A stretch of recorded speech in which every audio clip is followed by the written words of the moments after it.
काम किया है। एक बार तालियों के साथ स्वागत करिए इस बेटी का। धन्यवाद। मैं सर्वप्रथम इस माँ सरस्वती के प्रांगण को नमन करती हूँ। तत्पश्चात पिता तुल्य बुजुर्गों, माताओं एवं स्वजातीय नवयुवक बंधुओं को मैं इस साहू सम्मेलन के शुभ अवसर पर अपनी हृदय की गहराइयों से नमन एवं वंदन करती हूँ तथा इस साहू सम्मेलन की रूपरेखा को तैयार करने वाले इंजीनियर अविनाश साहू को मैं कोटि-कोटि धन्यवाद देती हूँ, जिनकी प्रेरणा से आज हम सभी स्वजातीय नवयुवक बंधुओं को यहाँ पर एक साथ एकत्र होने का सुनहरा अवसर प्रदान हुआ है। सुनहरा अवसर प्रदान हुआ है, जबकि इतिहास गवाह है कि चाहे धर्म के क्षेत्र में मां कर्माबाई रही हो, चाहे राजनीतिक क्षेत्र में महात्मा गांधी रहे हो, उन्होंने बढ़ चढ़कर अहम भूमिका निभाई है। चाहे मटेरा विधानसभा हो, चाहे महसी विधानसभा हो, चाहे बहराइच का कोई भी विधानसभा हो, हमारे समाज का कोई भी व्यक्ति राजनीतिक क्षेत्र में नहीं है। इसका मेन कारण है आपसी संगठन ना होना। आपसी संगठन ना होने के कारण हमारा समाज दर दर ठोकरें खा रहा है। इसलिए हम आप लोगों से करवत निवेदन करते हैं कि कृपया संगठित रहें और संगठन में ही एकता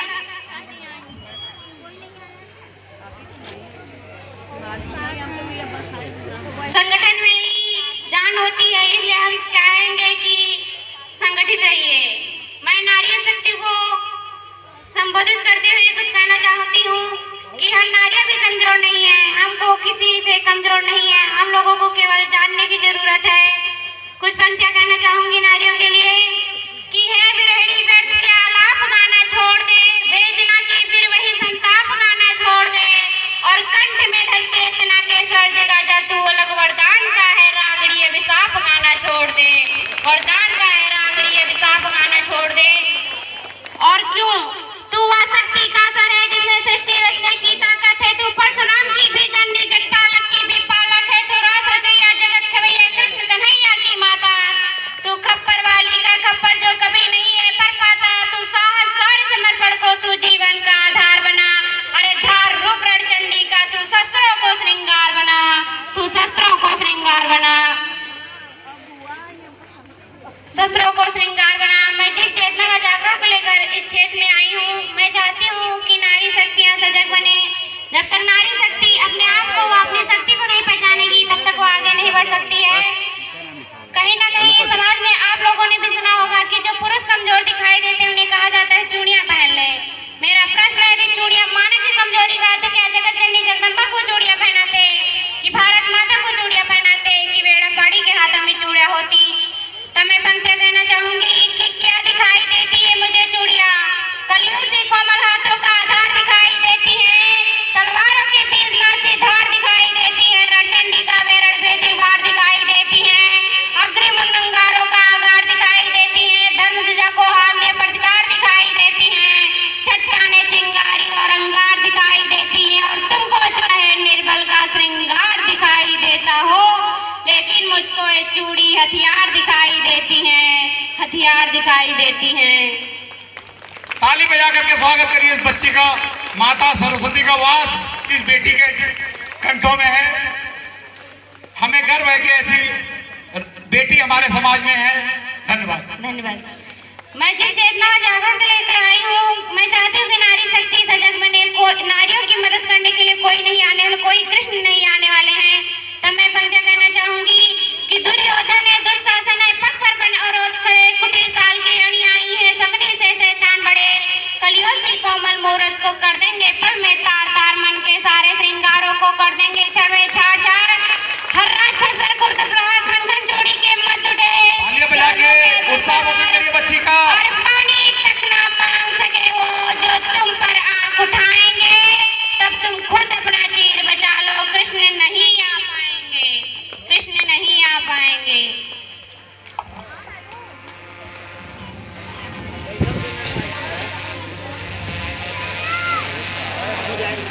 कृष्ण नहीं आ पाएंगे। और क्यों नहीं आएंगे कृष्ण? कृष्णा को काम बहुत से हैं, क्यों नहीं आ पाएंगे कृष्ण?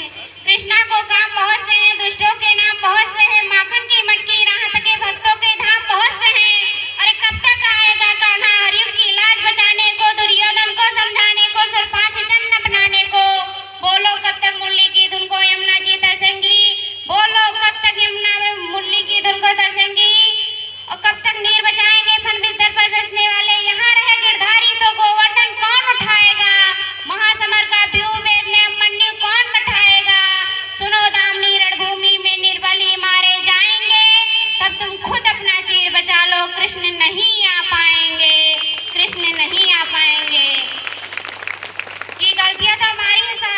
हमने अपनी बेटियों को गुड़ियों से परिचित करवाया। हमने उन्हें बताया कि आप गुड़िया जैसी नाजुक हैं, कि गुड़िया जैसे शौक तुम्हारे गुड़िया सी बन जाती हो, वीर प्रसूता होकर भी पल पल क्यों नीर बहाती हो। अरे शक्ति स्वरूपा हो तुम तो, जगदम्बा की अवतारी हो, क्या दुर्योधन क्या दुशासन, तुम स्वयं काल पर भारी हो। मत रोको तुम अभिलाषा को, है कोमलता पर टोक नहीं, है श्रृंगारों पर टोक नहीं। तुम कलिका हो इस कुंड की, सो कोमलता टोक नहीं। मगर वर्जना क्यों करती हो ढालों से तलवारों से, बस एक बार तुम लगन लगा लो मृत्यु नचाती धारों से। चूड़ा चोली चुनरी में श्रृंगार पूर्ण नहीं होता, मगर बताओ तलवारों के बिन क्या रूप पूर्ण नहीं होता।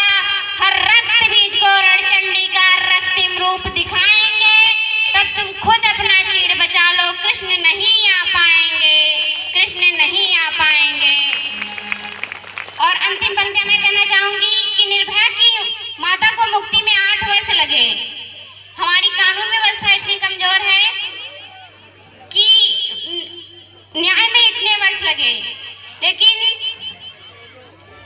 मैं चाहती हूँ कुछ पंक्तियां निवेदित करना चाहूंगी कि चीर नहीं बच पाया तो अपमान भला से पाओगी, बिना पंख की कठिन कहानी क्या खुलकर कह पाओगी। हर एक दृष्टि में यहाँ हजारों प्रश्न खड़े हो सकते हैं, चलचित्रों के बिना पंख पर दृश्य बड़े हो सकते हैं। थाने वाली न्याय व्यवस्था हर पल तुमको ताकेगी, गरिमा की हर परत खोल जख्मों पर नमक लगाएगी। अरे घिस जाएंगे पाँव मगर देवालय खत्म नहीं होंगे, माँ बापू के करुणा के देवालय खत्म नहीं होंगे। अरे इसी निर्भया को मुक्ति में 8 वर्ष लग जाएंगे, तब तुम खुद अपना चीर बचा लो, कृष्ण कहाँ तक आएंगे, कृष्ण कहाँ तक आएंगे।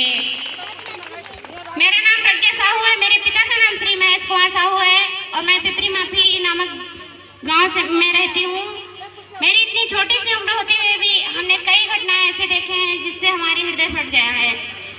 2-4 घटनाएं ऐसे देखी हैं, कहीं दूर की बात नहीं कर रही हूँ। मेरे ही गांव में जब मेरे ही चाचा जी का देहांत जब करंट से हुआ था, तो हमारी संख्या तो हमारे गांव में बहुत थी, पर किसी की आवाज न उठाने के कारण हम लोगों को न्याय नहीं मिल रहा था। हम लोगों को न्याय नहीं मिल रहा था, ना कोई दरोगा FIR लिखने के लिए तैयार था, ना कोई पुलिस मौके पर आकर जांच करने के लिए तैयार थी। तभी हमारे श्रद्धेय मामा श्री राम प्रकाश साहू जी जब वहां पर पहुंचे तो यह दर्दनाक घटना देखकर उनको यह सहन ना हुआ। जब उन्होंने इसके प्रति एक्शन लिया, तब जब उन्होंने पूछा दरोगा से कि क्यों नहीं लिखा जा रहा है, तो उन्होंने कहा कि उसे झूठा इल्जाम लगाया गया कि वो नशे के हालत में था और खुद जाकर वह खंबे से लिपट गया था, जिसके कारण उसका देहांत हुआ है। तब उन्होंने कहा कि आपने देखा था वहां पर कि वो नशे की हालत में था। जो व्यक्ति कभी भी पान पुकार दारू शराब के नजदीक न जाता हो, कभी शराब पीकर जाके खुद लपटेगा। तब उन्होंने जब पूछा तो उन्होंने बताया कि ये बात हमको विधायक जी से पता चली है। तब विधायक जी से जब श्री सुरेश्वर सिंह से पूछा तो उन्होंने बताया कि आपके ग्राम प्रधान द्वारा यह पता चला है कि वो नशे की हालत में था। तब उन्होंने जब कहा कि यदि आप ना आए तो मैं ही खुद लाश लेकर वहां पर पहुंच रहा हूं, तब दरोगा जी ने गिड़गिड़ाते हुए कहा, तब अपनी लाश को यहाँ मटेरा में पावर हाउस के पास भेजे, मैं वहीं आ रहा हूँ। तो उन्होंने कहा यदि आपको मेरे गांव तक नहीं आना है तो मटेरा तक आने का कोई काम नहीं है, हम खुद यहाँ लेकर चले आएंगे लाश को। तब उन्होंने जब इसके विरुद्ध आवाज मांगी, इसके विरुद्ध जब हक का अधिकार मांगा, तब हम लोगों को कहीं ना कहीं न्याय मिल चुका। हम लोगों को न्याय नहीं मिल रहा था। अगर आज श्री राम प्रकाश साहू जी ना होते तो कहीं ना कहीं हम लोगों को न्याय नहीं मिल पाता। हम ईश्वर से यही प्रार्थना करेंगे कि हमारे श्रद्धेय बाबा श्री राम प्रकाश साहू जैसे हर एक गांव में ऐसे राम प्रकाश साहू जी पैदा हो, जो हमारे समाज को आगे ले जाने में सहयोग प्रदान करे और उनको हम लोगों की आवाज, हम लोगों के हक के मांग की प्रोत्साहन प्रदान करे। चाहे सांसद क्षेत्र में हो, चाहे विधानसभा के क्षेत्र में हो, हमारी जनसंख्या इतनी अधिक होती है पर हमारे समाज का कोई भी व्यक्ति आज तक राजनीतिक क्षेत्र में नहीं है।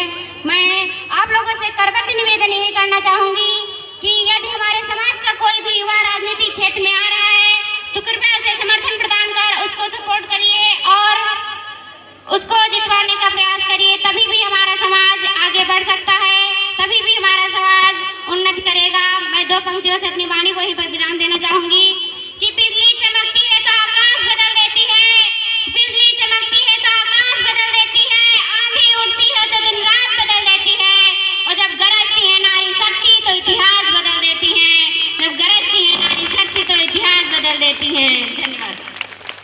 एक मिनट धर्मेंद्र जी बहुत सुंदर बहन ने अपनी बात को रखा है। अब इसी बीच में